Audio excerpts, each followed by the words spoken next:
Hello. It's Deirdre Moore on July 16th, quarter 2. I'm so sick of writing legal materials to try to expose this group and get my kids back, my pets back. Anyway, here we go. So this was me and Kate and Sean about 6 months before Kiska pulled the trigger. They dispose of the spouse, kick the wife to the curb model. I've just basically been surviving one way or another since then, and have learned a lot about the city of Ottawa.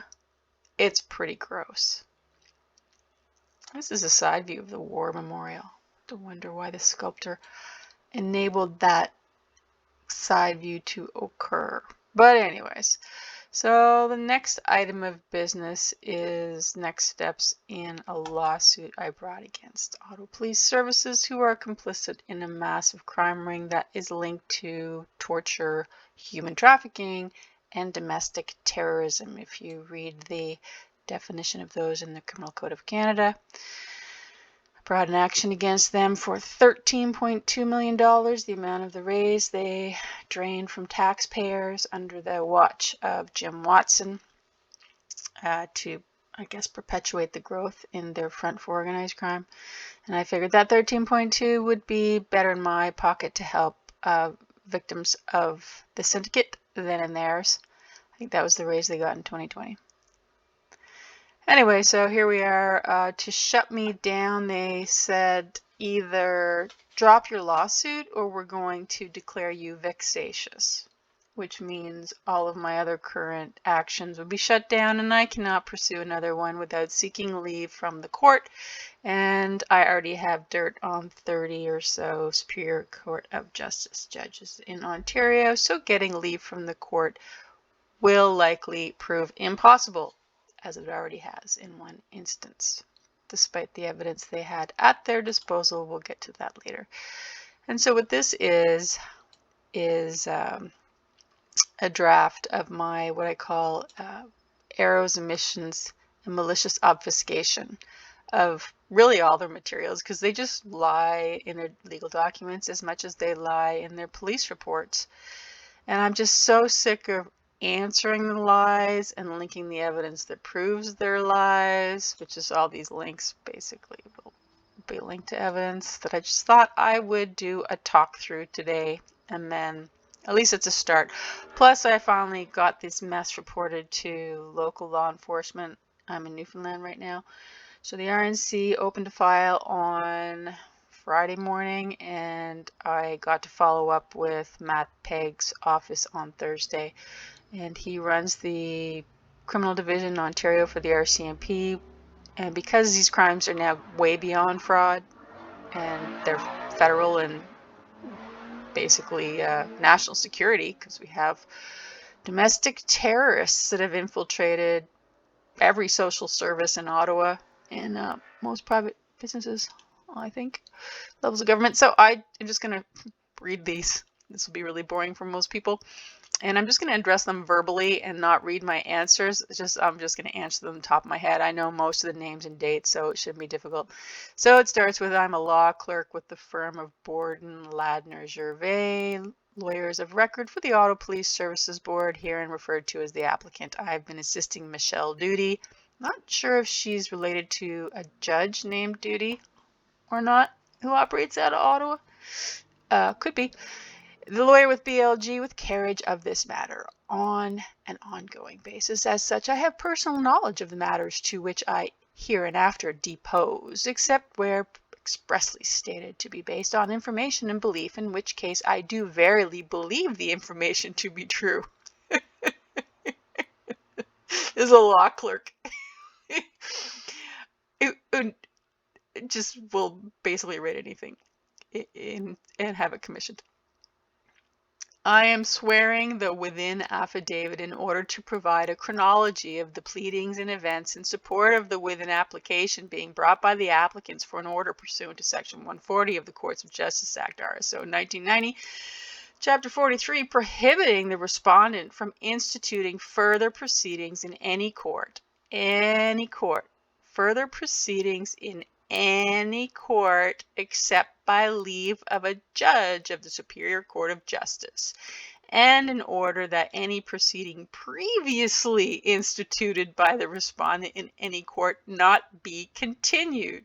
So this is one, I was on Twitter this morning saying, this is how they circumvent federal legislation. So it doesn't matter what the Charter of Rights and Freedom says, it doesn't matter what the Criminal Code says, it doesn't matter what the Divorce Act says, like just pick a federal legislation, they can circumvent it using Ontario legislation. And I listed some of those in my, where is it? I'll pull it up later. Police report that I finally got drafted up last Monday. I just kind of list all the provincial acts that they use to circumvent federal acts.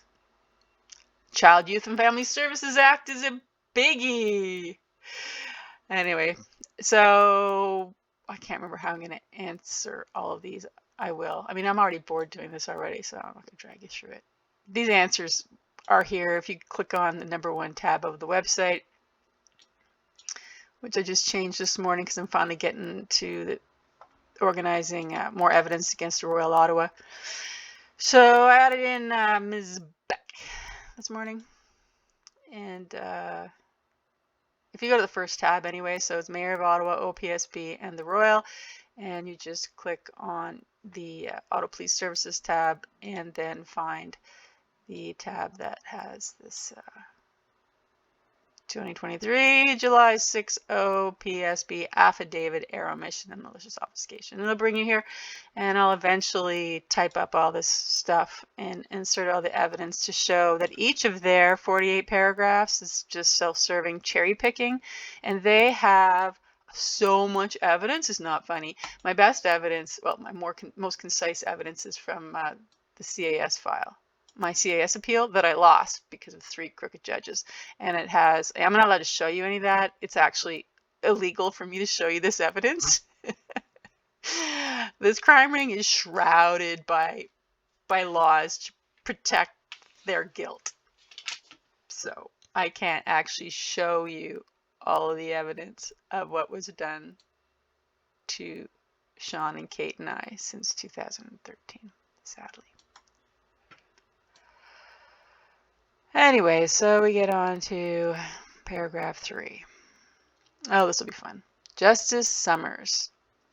Darlene K. Summers. Not sure if she's related to the managing partner of Bell Baker, Jonathan Summers. Bell Baker is a law firm that's been representing my husband. We're still married. Anyway, John Kiska since 2015 when he got around my attempt to divorce him on grounds for cruelty by serving me first because I couldn't find a lawyer. Anyway, Justice Darlene K. Summers, I believe, or L. Summers, decision dated November 16, 2017, issued in family court. File number FC-152446 sets out the factual background, which has given rise to the numerous proceedings initiated by Deirdre Moore, the respondent, in this application. Again, I was only the respondent because he served me first. Made a mistake of letting him know. Attached here to and marked Exhibit A, a copy of Kiska versus Moore. That's the decision. Now, in that decision, I won't link it here, but if you went to see this decision, it would list all the damages I'm permitted to seek in family court. Damages of his malicious behavior in family court, his civil torts, and his crimes. So I won this motion. They don't seem to mention this in their paragraph 3 for some reason. They just talk about the background. Ms. Moore and the applicant, John Kiska, began living together in 1997, married in 2000, separated the fall of 2015. According to Ms. Moore, separation occurred on September 23rd, 2015. Kiska says it was October 9th. The parties have 2 children. Well, first of all, there was 3 separations. The first one was in 2014, but I couldn't find a lawyer to help me again.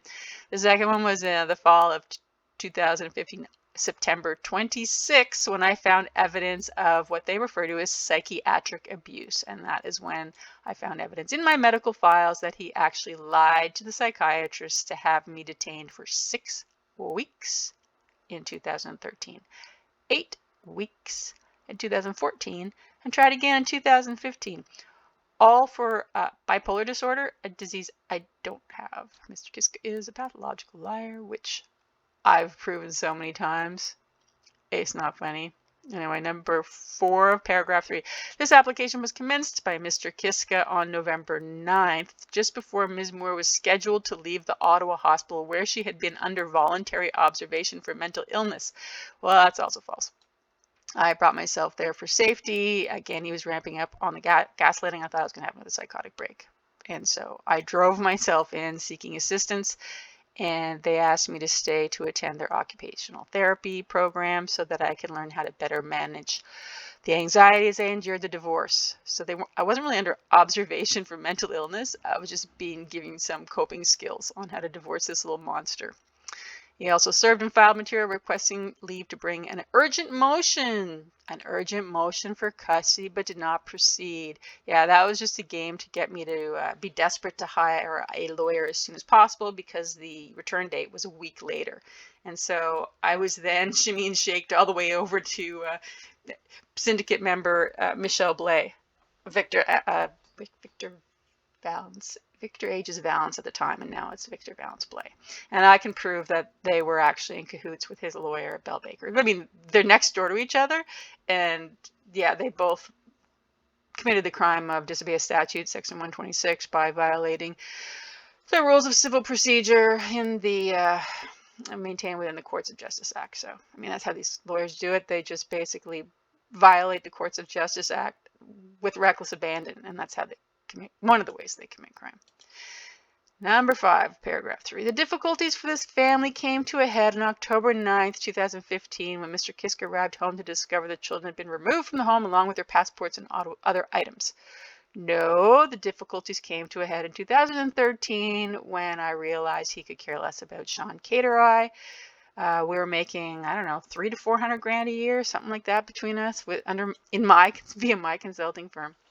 He refused to get adequate life insurance, do any estate planning whatsoever, which I thought was so responsible for a couple, which is an MBA accountant and me, a BBA CFA.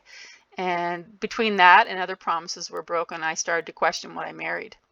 So I can prove all that because we had a massive fight at the beginning of 2013, all by email, which, you know, there's other evidence in the CS file of the verbal abuse that occurred during that. Auto Police Services were able to locate Ms. Moore in Gatineau. Well, I was on the phone with every shelter I could find, and no one would help me because they said, because I was hiding in Gatineau in the securest hotel I could find, they said I was not in Quebec's jurisdiction because the home was in Ottawa, and Ottawa wouldn't help me because they claimed I was currently in Quebec. So I had no choice because I knew Sean, Kate, and I couldn't stay at the Hilton forever. So after 2 days, I brought them back once I insisted upon his family returning. So I felt they would be safe, and then I drove myself off to the Ottawa hospital. The only good thing about that, other than learning better coping skills, it was a fantastic program, is I was able to shake finally, after 2 years of effort, the bogus bipolar disorder diagnosis with Dr. Gary Kay, although he also ignored abuse-induced psychosis, despite all the evidence presented. Moore's mental illness presented in February 2013. I would argue that being abused into a psychotic break is not a mental illness. They actually call it, I have an article called narcissistic abuse syndrome, and it nails the symptoms perfectly. This is all denied by the Ottawa Hospital, the Royal Ottawa, as well as the Mental Health Commission of Canada, which I can get into later. Mr. Kiska's pleading describes her symptomatic behaviors and psychotic episodes, the diagnosis of bipolar affective disorder, the history of her multiple hospitalizations and non-compliance with medications prescribed. Well, of course he describes it. He's a pathological liar, and I've been told basically textbook covert malignant narcissist. So his pleadings still say this, even though he knew the truth, and I exposed the truth. It doesn't matter. And these These little, whoever's writing this thing, the auto police know this. It's been documented 6 ways from Sunday that he's a pathological liar. Anyway, the application addresses the impact of Ms. Moore's mental illness on the family, except I don't have a mental illness. The whole thing's been fine-tuned and labeled brief psychotic disorder with marked stressors. The marked stressor being domestic violence and fear for my children. I can link that in here. Dr. Iris Jackson wrote that up. I've been under observation in jail and a bail house and in so many places that it's clear I don't suffer from any chronic mental illness. Thank you very much. In April 2016, the parties reconciled for a brief period and separated for a final time. It wasn't really reconciliation. I was being bled dry by Michelle Blay, Victor Valence Blay, again, and couldn't afford, between the shenanigans of that firm and Bell Baker and all the false allegations, and they just running up the tab, I couldn't afford. So I actually went back to the house to better prepare financially and ramp up my lines of credit and credit cards. Also, the nesting arrangement that was in place was disastrous. It means when it was my turn to be with the kids, Kiska would move out. Basically, I would show up to a totally messy house with no groceries, and so I ended up being his free, maid instead of having quality time with the kids. So that whole 2-2-3 nesting arrangement is just garbage to further abuse the loving parent and favor the sociopath, as far as I'm concerned. They were able to conclude with an interim parenting agreement on December 13th with the help of an experienced mediator. Well, that's also BS. The experienced mediator and my lawyer, which is why I have a lawsuit against Michelle, convinced they settled on shared custody, shared parenting time, but didn't address support. So even though I hadn't made a dime since 2016, that's November 2016, my contract was coming to an end, and I hadn't made my consulting revenues, which used to be $1,000 a day. They were way less than that, and there was nothing addressing spousal support or shared expenses, which is basically setting me up for financial ruin. They also encouraged me to take dividends from my own corporate savings until this spousal support and child support was sorted out. Well, that is all just basically the worst advice you can give anyone, because then they claimed these dividends from my own savings were actually income and reduced my spousal support. And that's one way, I guess I mentioned it here, how they committed fraud. There's so much I can say on that. It's basically court-enabled fraud and bleeding me dry while I was trying to shield my kids from the ugly divorce. And they have bled me dry till this day. So I've been being bled dry now for 17, 18, 19, 20, 21, 6.5 years. So while he lives in my $1 million home wearing Hugo Boss driving a Volvo, I've been robbed so many times I can't imagine. I can't afford. And 2 shelters so far, and I'm en route to I think my final one in 2 weeks.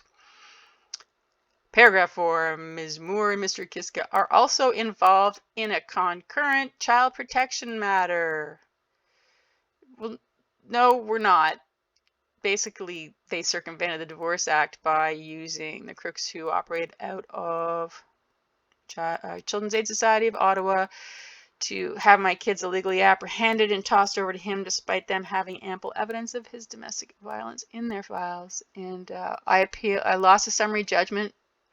It's another long story. They arrested me, so I couldn't prepare properly. And then crooked Judge Mary Fraser ignored all the evidence. And then I appealed it, and that's where I have evidence against the 3-panel judge based out of Toronto Divisional Court. They ignored all the evidence as well. And in all of the matters, there's not one piece of evidence that I'm mentally ill, yet apparently I lost my kids because I'm severely mentally ill.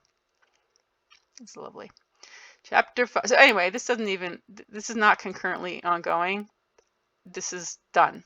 So whoever wrote this is sloppy as well as fearless to commit any crime, really, it seems. In the child protection matter, Ms. Moore sought leave to appeal an interlocutory order of Justice Pamela McEachran. Attached here too and marked. Okay, first of all, that wasn't in the child protection matter. Pam took over from Tracy Engelking. Tracy Engelking used to work for the CAS, ignored tons of evidence, broke I don't know how many laws or whatever rules in the Family Law Rules of Courts Justice Act to favor the abusive parent, Kiska, and her old colleague, CAS. So Pam was supposed to hear a motion on amending my financial support, which is merely $1,230 a month. And so that's what I was appealing. And there's no decisions. Again, this is dirt against more Ontario judges. They ignored all my evidence. And the fact that Pam, broke laws and ruled against me and gave Kiska a cost award of $5,000. Yeah, that's okay. The amended notice of appeal enumerates over a dozen grounds, including so she's confusing this with my CAS appeal. So this is just factually incorrect. And it's combined with these guys, divisional court denying my motion for leave to appeal. So she's confused the two appeals that I had going on, one to save my kids and one to save my financial situation. Both appeals were denied or seeking both. The whole thing was tossed out by the crooked judges at the divisional level. Number 7. Prior to divisional court, refusal to grant leave to appeal at a case management. Oh, that's where they're all confused again. Anyways, there shouldn't be a case management conference. I've been trying to divorce this thing since 2015. We had a case management conference and 3 settlement conferences. So forcing another case management conference in 2021 was not proper. I tried to bring a motion. Instead of permitting a motion, McEachran scheduled this whacked out case management conference, which means you can't actually file any evidence. All you can file is a conference brief, and it doesn't include any commissioned affidavits or exhibits, which is why I had to seek leave to appeal it to include I had to bring a motion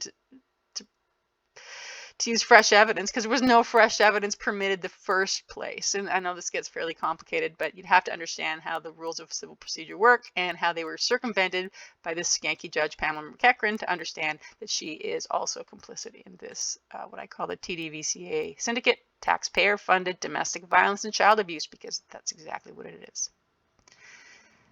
Respondent civil actions against her formal counsel. I think I've already 5 actions against Victor Valens-Blay. Well, let's see. The first one I had to drop because I was also suing his lawyer, and my tech was so hacked that I had to resort to handwritten legal materials, and it was impossible for me to pursue my the actual divorce as well as these 2 civil actions when I'm handwriting everything. That's how badly I was stalked and harassed from 2017 to 2018. So then, let's see. Then I brought a second one and couldn't serve it properly because I was in the U.S. And when I got signals of the lack of service, I tried to serve it properly, and I was basically harassed out of their office. They called the police. They accused me of harassing their secretary and forcing her to spill water. I don't know. It's a whole bunch of garbage they made up because I filmed the whole thing. I can prove that. And so, more importantly, how they had those minor actions dismissed was, again, disobeying the rules of civil procedure. They went to Baudouin. Baudouin is now retired, but instead of just submitting the civil action and having it dismissed on the face of it, they submitted a selection of evidence. So basically, they carried out a summary judgment motion without my attendance or ability to produce more evidence. It wasn't legal. So the first one I dismissed because I couldn't do it. The next 2 were dismissed illegally. Then the third one, I think I was in jail. I can't remember. So the one I have now is the only one. But I mean, So what? She's a crooked lawyer. I don't care if I have to sue her freaking 10 times for someone to pay attention. It doesn't make me vexatious. It just highlights how vast the syndicate is in Ottawa. It makes it impossible for someone to sue these little freaking beasts. And so, yeah, and it's a case in point. So now it's on hold because Sally Gummery, head of civil, well, she enabled this Rule 21 motion after we started discovery. So, discovery process was started in 2019. Kiska arranges for my arrest. The whole thing's put on hold. Well, Suzanne Svirgula of Kavanaugh Law and Michelle Blay of Victor Valence Blay get together and go, oh, let's just bring in Rule 21 motion and have her thing thrown out because so long has passed that, we'll get Sally to approve it. Well, she didn't quite approve it, but she just had to come up with this bogus decision that said she struck the claim, no reasonable cause of action, stayed the proceeding. Well, you should read the decision. It's hilarious. The decision states, I can amend my claim after the divorce is done because there's no way to know if there's any damage until the divorce is done. Meanwhile, she actually said at one point, you don't know if you've got good advice or not until the divorce is finished. And my kids haven't heard my voice in 4.5 years. They've been totally gaslit. They don't even want me anymore, apparently. So it's just garbage. On July 29, Moore issued a claim against Adelman Baum, Gilbert Robertson in Sneer's law office, which is the business name of Gosia. So Ms. Moore retained Adelman Baum to defend against her criminal charges, which were all bogus, initiated by who other than Kiska to have the divorce trial canceled, which I can prove. And she retained Gonen Sneer to represent her in family law. No, actually, mostly the CAS, because the CAS was threatening to have, at the advice of Tracy Engelking, threatening to have Ontario's public guardian trustee appointed so I couldn't even present my own case and defend myself. So great, I'm forced to be represented by a crooked lawyer because they were alleging mental incapacity. All fabricated, 100% false. Ms. Moore further amended her claim. Well, yeah, because I basically issued it before I booked it out of Ottawa. I left Ottawa as soon as I got the extorted probation order dealt with so I could flee. I had no idea what I was going to be framed for or accused for next, given Ottawa police. So on the advice of the attorney at the time, I fled the province. And so when I got here, I revised it to include more accurate allegations. Sneer represented Ms. Moore in response to a motion for production of records by the CAS. Justice Mark Smith. He lost. There's no way he should have lost this motion. So basically, instead of just having all of my medical files going to the court, all of my medical files went to the Children's Aid Society and Kiska. All my personal private medical files in Kiska's hands. So yeah, it's Sneer. Mark Smith illegally made an order removing Sneer from counsel. Sneer refused to do anything, and his retainer included a $60,000 flat fee if he was removed for any reason. So after 6 months of doing nothing, he arranged to have himself removed and then billed me for $60,000. I don't call him a shyster for nothing. And the way in which he did it, he didn't even use the proper rules. I can't remember. I think it's Rule 15 in the Courts of Justice Act, maybe. I can't remember which one, but he brought it as a temporary motion in family court. So this one, he's a new judge. He was just appointed a few years ago. He's already breaking the law. So nothing about that was legal. Well, this was the syndicate-related stuff, but being removed was illegal. And this little beast still has Alina, my $1 million home, along with his co-accomplice, Adelman. So anyway, let's see what they say about Adelman. Noted defendant Adelman default. Well, yeah, because you were in default, and I'm allowed to note you in default when you're in default with your lame defense. And counsel brought a motion to have the noting set aside, which was successful.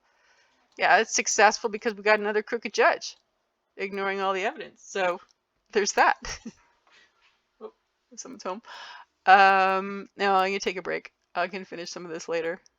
But it's just, I have to go through and write all this stuff up and basically put it all in context and link all the evidence. This is just freaking never ending.